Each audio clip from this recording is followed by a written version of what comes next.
over to this. Of course, it is the Belgian Grand Prix today. Formula One is at Spa-Francorchamps this weekend, and there is already plenty to unpack. Of course, Kimi Antonelli has put Mercedes on pole. The usual, Max Verstappen is right there, of course, and McLaren's raw pace is complicated by Lando Norris's grid penalty. Ferrari also looked close enough to trouble the front with Leclerc and Hamilton both inside the top 6. It is, of course, a circuit where power deployment, drag levels, tyre performance and weather can change everything very quickly. For more on this, we are joined by Formula One analyst joining us virtually, Gary Formato. Gary, a very good afternoon to you. Welcome back to Week Ahead. Thank you so much for joining us. I want to get straight into it. Of course, Kimi Antonelli has taken pole at Spa with Mercedes. Where do you think Mercedes found the balance? You know what, I think the balance is found in Kimi Antonelli. First of all, Nicole, thanks for having me on again. It's always good to speak to you about Formula One. But yeah, Kimi Antonelli just, I think, continues to surprise, you know. And you mentioned a little bit about the circuit up front there. And it is one of the mega circuits on the Formula One calendar. There's an absolute driver's track, high speed. It's everything that when you were a kid and you thought about motor racing, this is it. And you know, I've been there a few times myself. When you get there, it's really, you're in awe of the place. It is quite a frightening venue. So I think Kimi Antonelli just seems to be going from strength to strength, and he's managing to find a way around certain things, drive around problems.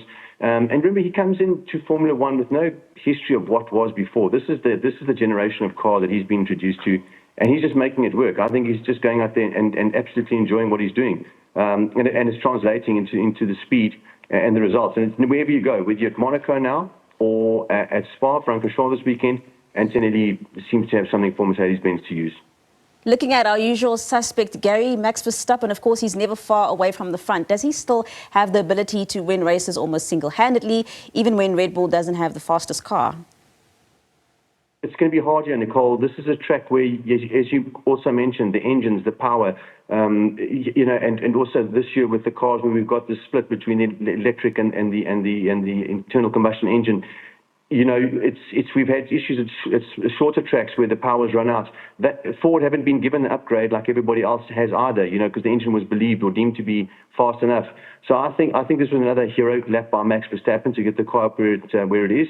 I think for the race itself, let's see what happens. You know, with Max, you can never count him out. But I think at this circuit, you've got to have things working for you. Even if you're Max Verstappen, the engine, I think for me, may be the concerning issue today.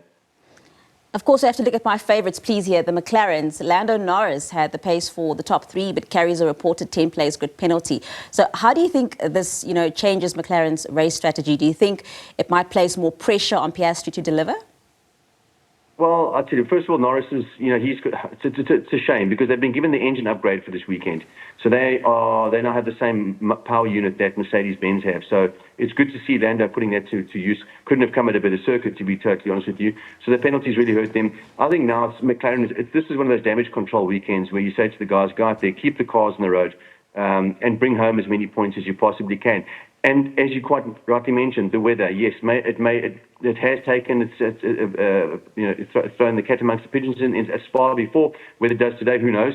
But their safety cars, there's other things. And if they have a lucky race for themselves, and I'm saying all those things work out for them, they may be able to come home with a decent result. But they're going to need a lot of luck to put the cars where they want them to be. Gary, I just want to piggyback off you mentioning the weather. You know, if rain or mixed conditions do arrive, which drivers do you think would benefit most from those conditions? Well, I'll tell you what, the thing is, you're going to, obviously a Max Verstappen, I mean, he's been supreme in the rain. But, you know, we're talking about Formula One here, where all these guys are they are the top drivers in the world. So, again, it's going to come down to car setup. And generally, the cars that are quick in the dry are the ones that are quick in the wet. You know, it's not like days gone by where you could take these massive, you know, risks on having a rain or a dry setup. You know, people will go with what's fastest in the conditions that they had to qualify with yesterday, and the rain will come. So yes, the usual suspects, the Maxes, the front guys are going to be quick in the rain no matter what. And who has a slight edge? Let's see. But my money in that, if it did have to turn wet, would be Kimi and Max. But also Spa, remember, it's quite interesting because sometimes you have sections of the circuit that may be subject to a quick shower. Other parts of the circuit are dry. It could catch anybody out by surprise. So, you know, if that sort of thing happens, yeah, which is what Spa is notorious for, it really will throw the cat amongst the pigeons.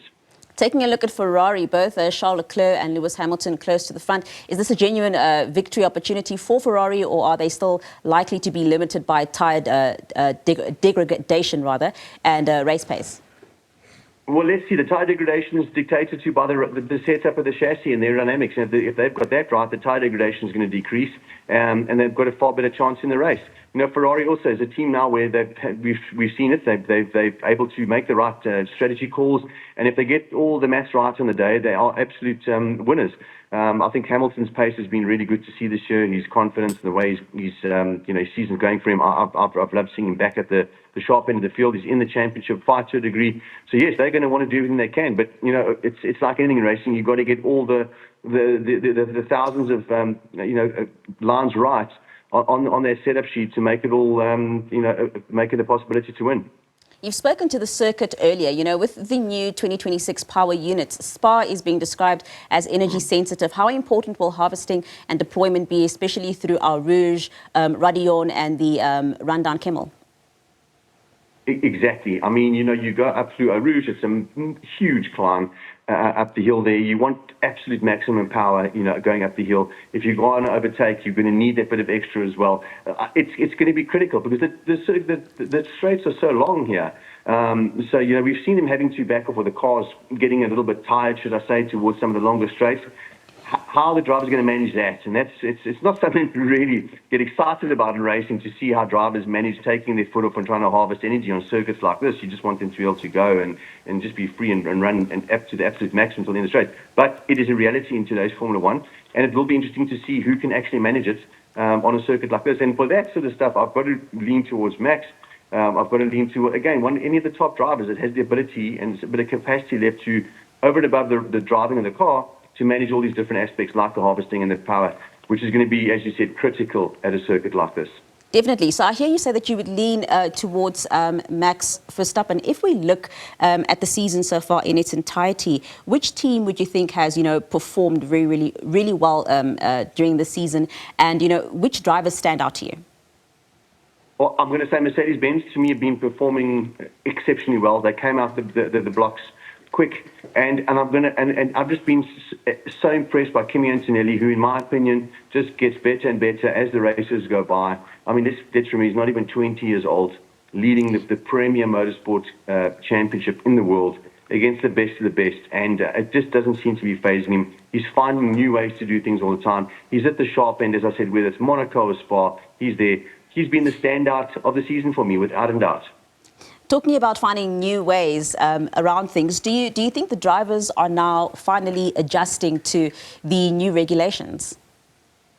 I think adjusting is one way to describe it. I think accepting the new regulations is probably another way to describe it. I don't think anybody really loves these regulations, but you're in it and you've got to find the best way around it and the quickest way to drive the car. And I think people, as you said, adjusting, learning, whatever it is, accepting, just basically working out how best to use everything and to make yourself the quickest. And that's really what it is. And I think it'll be difficult for new people to come in now, because these guys have had this time with these engines. So for the next couple of years, the experience, and I think it's quite hard. Not that we love it, but I don't think it's easy what they're doing. They've got to learn so much and approach the racing and it's so differently. But it's been fascinating to see, how these guys have managed their way around it. And that's why I think Kimi's also shining, because he's had really no chance to bring any sort of negative. We heard how vocal Max was in the beginning of the year. Couldn't stand the cars, this, that. The next thing, I'm leaving Formula One, whatever the comments were, true or not.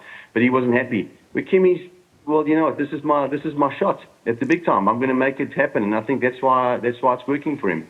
He really is making the best of it. Gary, you've already mentioned who you think is going to win the race today. So some of the underdogs, who are some of the drivers who might just surprise us? Well, the one thing I'll say, what Mercedes have had is reliability. They've had speed. That's not in question. They have had reliability issues. It also made me think of Lando and the McLarens with the new power plants. What exactly were those issues? Could it affect McLaren this weekend?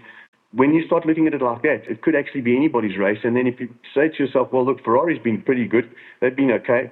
It throws them right into the thing. So I wouldn't say they're underdogs, but definitely in with a shot for winning. And then Bortoleto and the Audi, I think the best qualifying he's had. Whether he's capable of winning it, I don't know. But I mean, maybe a sort of top five would be wonderful for the Audi team. Gary, I think we're almost out of time, but very quickly, please, before you go, just touching on Lewis Hamilton. You know, there was a time where you and I would speak Formula One, and week in, week out, we were talking about how Lewis Hamilton was still struggling to adjust to the Ferrari. We've seen him now lately in a bit of a better space, which I think is also attributed to the relationship that he's in, because we have seen in the past when his relationships go well, he also drives better. Do you think he is in a better space now, and especially with the Ferrari, with the car itself? Yes, I do think definitely, and I think it's been evident from the get-go this year. He's really taken the fight. I mean, there was hardly a moment last year where he was able to get one over Charles Leclerc. This year, he's really, I think, had Leclerc on the back foot, put Charles Leclerc under a lot of pressure. So that just tells me straight away, that he's having a far better year than he had last year at Ferrari. I think the people, the Italians, I mean, if we saw the reception he got last year at Monza, was phenomenal. I think people, the Tifosi love Lewis Hamilton, and he's just getting going. And I think a lot of support, and that all translates, to the factory as well. And I just think the relationship is really blossoming, and that's why you're seeing, the performance improve so much. So I've enjoyed it. I've loved it. It's really been good. I mean, you see, drivers like Lewis, Max Verstappen, and Kimi Antonelli. You've got this spread of these almost three generations of brilliance in Formula One at the moment, and I think it's just fantastic to see. Definitely. Thank you so much for that, Gary. We're going to have to leave it there for now. That is Formula One analyst Gary Formato chatting to us ahead of the Belgian Grand Prix, which is, of course, this afternoon at 3 p.m.